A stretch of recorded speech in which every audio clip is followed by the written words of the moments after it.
Hi, I'm Patrick with the stories you won't want to miss next week. Vanessa puts Max in a tight spot when she asks him if he's really over Tanya. Of course, she means nothing to me, blah blah blah, and just to prove it, he proposes. Predictably, Lauren, Abby and Tanya are sceptical, and they're bang on when Max gets even more shifty as Vanessa prepares an engagement party. Hang on love, let's not get carried away. Meanwhile, Max comes to the rescue when a drunk Rainey hassles Tanya at the salon, and they almost kiss, until Greg turns up at the wrong moment. The disastrous situation comes to a head at the engagement do. Max proffers a diamond ring to Vanessa while Tanya looks on jealously, but later he gets Tanya alone and works his magic. Elsewhere, Janine shows another side when she has a heart-to-heart with Lydia, who tells her all her money is going to charity. Janine doesn't care. All she wants is her family photos, and with that, Lydia passes away. But Janine, distraught, goes to find Pat and harangues her after Lydia's revelation that she and Frank wouldn't let her live with her gran.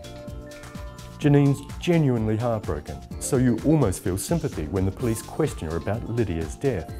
Almost. It is Janine we're talking about after all. Next it's Corrie. Graham, how could you do it to the 3-time sexiest woman in British soaps? This is the week of Graham and Sheen's exit, and Tina refuses to accept his apology. Understandable really, but has he forgotten who he's crossed? Tina vows unholy revenge, and as Graham and Sheen prepare to leave, she's poised to call immigration. But Gail of all people turns voice of reason and talks her out of it. Later, to get over Graham, Tina decides to get under Tommy, who's been buzzing around her like Ryan Giggs at a family reunion. Tommy's made up, and things are especially rosy when Tina discovers there's more to him than meets the eye. What could that be? Tracy thinks Steve needs a bar manager. He does, and she thinks he's going to offer the job to her. He doesn't. Instead, he gets her out of the way to interview for the job and hires a sexy 40-something named Stella. Haven't we seen her somewhere before? Tracy's bitterly disappointed, while Steve's a bit miffed when Stella immediately moves in boyfriend Carl and daughter Eva. And where's Becky to add her tuppence worth to the fiasco?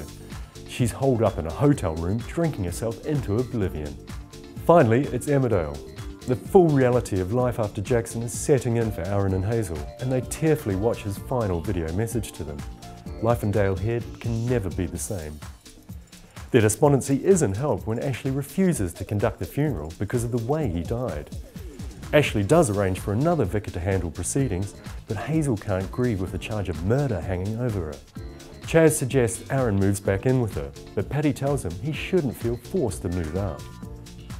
Meanwhile, Declan decides to throw a surprise party for Ella to celebrate their anniversary. But Ella's off doing some celebrating of her own with Adam. When she finally arrives back, the party's ruined, and Declan wants to know where she's been. Ella ends up throwing a glass while Declan storms out. She's gutted that she ruined this rare gesture from him, but Declan refuses her offer of lunch to make up for the disastrous party.